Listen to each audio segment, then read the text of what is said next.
Hello everyone, my name is Darius Graham, and I decided to do my paper on content relevance and motivation towards students. We've all been students at one point in time. We all have probably asked the question, um, why are we being forced to learn certain things? We might have asked in grade school why we had to learn math, English, history, and stuff like that, because we may not feel like the content was relevant towards us, or we may not feel like we will ever use that content again. And that is a constant struggle with students in grade school, college, with just about any kind of school. Many students walk into classes daily and wonder why they're being forced to learn subjects and topics that are related to them personally. Students want to know how can the information being put out to them directly impact them personally and be beneficial towards them. And as instructors and future instructors, we often make mistakes of feeling like that since the content may be relevant to us, that it's also relevant to students. Where we fail at as teachers, we fail to realize that everything that's related to us or relevant to us may not be relevant to our students. So we should go back and try to learn our students, learn about them, learn more about them, learn what motivates them to want to learn and come to class, and to continue to move forward into the educational process. Keller's ARCS model, it it models the it has four characteristics that models what teachers should use in order to connect with their students and try to make content relevant. The first one is attention. Teachers must learn to grab students' attention by doing things like having eye contact, um, speaking with clarity, speaking a little bit louder than usual, um, calling students by their first name, just anything that may grab your students' attention. The second one is relevance. Relevance is keeping the content relevant to your students. So learning what your students like and what your students need to know and how it might be relevant to them. Not just forcing them to learn something that they don't want to learn, or forcing them to learn things that aren't relevant to them. Because once they feel like things aren't relevant to them, you lose their attention. The third step is confidence. You want your students to remain confident. Without that confidence, students will shy away from the learning experience. They'll sit in the back of classrooms. They'll put their head down. They'll sometimes even go to sleep during your lectures. And the last factor is satisfaction. You want your students to feel satisfied about the effort that they're putting in towards their learning experience. If students don't feel satisfied and feel like their efforts are being appreciated, they'll essentially shut down. They won't pay attention. The content won't be relevant to them. They will lack confidence, and essentially make a bad learning experience for the teacher and the student. In my paper, I highlighted a bunch of research done by a bunch of researchers and teachers and scholars and stuff, and a lot of them research about how to keep students motivated in order to keep content relevant to them. Motivation and relevance work hand in hand. Without the motivation, students will not find the content relevant to them, and without relevance, students won't be motivated enough to even look for the content to be relevant to them. Um, Students achieve more when they're motivated. Things that teachers should do to try to motivate their students, when you're giving feedback to your students, give positive feedback.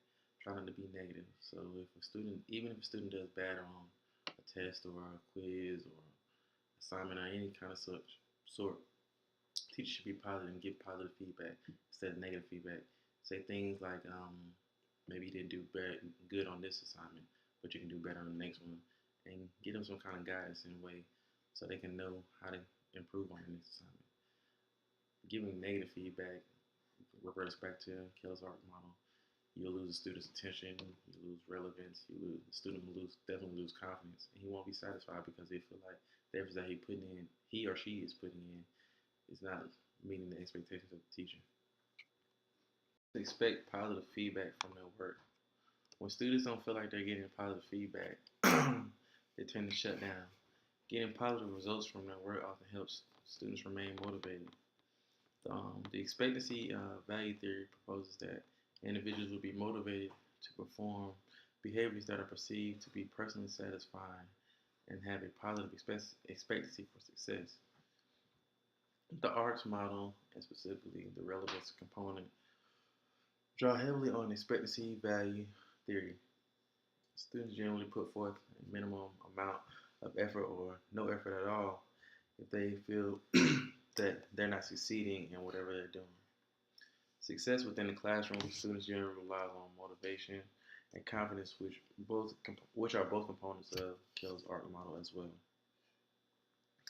Achievement motivation theorists Alan Wakefield and Jacqueline Eccles um, attempted to explain people's choice of achievement tasks, persisting on those tasks vigor, and carrying them out and perform on them in an article that was written and presented in 1998.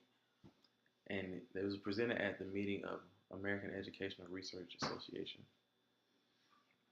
The two theorists use a series of questions to assess children's abilities and belief subject values. 3 sets of questions were used to determine the children's motivation for success. The first set focused on ability beliefs. And they asked students questions like, do they feel like they'll be able to pass the course? Do they feel like they'll be able to do good in the course? Basically, trying to tap into the student's ability and seeing if they were even confident enough to even go into the course with a positive mindset. Ability beliefs thus are distinguished conceptually from expectancies for success, with ability beliefs focused on present ability and expectancies focused on the future.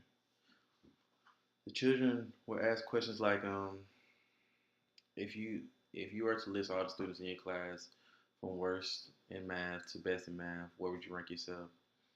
And ask questions like, if you had to give yourself a grade right now, what would you give yourself based on your math skills? Basically asking students how they felt about things.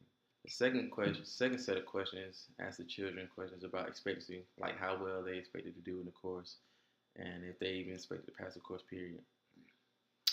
And the third set of questions asked the student about usefulness, importance, and interest items.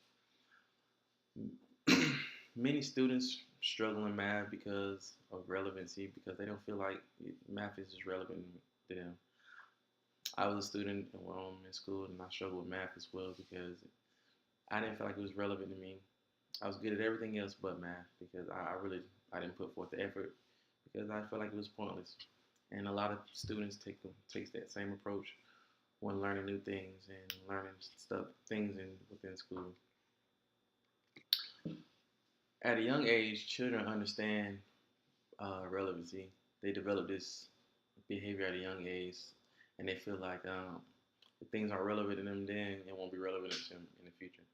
So they lack motivation for things that aren't relevant to them. So the two theories that I just talked to you guys about, they attempt to explore and see that how relevancy basically impacted children and how they approach things later on in life too as well. Knowing your students and their experiences in life is a process. Every teacher won't get it down pat in the first year, in the first classroom setting. It's a process, and it takes time. So learning your students and knowing what motivates them and how to keep them motivated is something that's going to take some time. It's going to take repetition. It's going to take a lot of things that a lot of people won't get it in our first trial. The best thing we can do as instructors is try not to get frustrated with our failures and try not to get overly excited by our successes as well. We may not succeed at everything. We may not process our students. We may not get everything the first time. But if we continue to try and we continue to try to stay motivated and keep our students motivated, then success is something that's right around the corner. There are 5 questions teachers can ask themselves to make content relevant to students according to an academic advisor from Michigan State University. The advisor basically gave us he wrote an article and gave us 5 questions that teachers must ask themselves. Do I know my students' experiences that bring them to class? Um, that's just simple, knowing your students' experiences, knowing where they came from, knowing where they plan on going in the future. And when you get this information down pat, then you can learn what makes the things relevant to your student. You can try to come up with different creative teaching techniques to make the content relevant to your students if you know where they came from. Um, excuse me, I'm sorry. Teachers must ask themselves, can open discussion in class that may help students to share personal things about their experiences, which in turn give this teacher a general idea as to what may be relevant to their students. Teachers should also ask themselves, is it obvious to my students why this topic is important to study? If it isn't obvious to your students why they should be studying that certain topic, they won't study it, they won't do well in your class, they won't find the motivation to even come to class sometimes.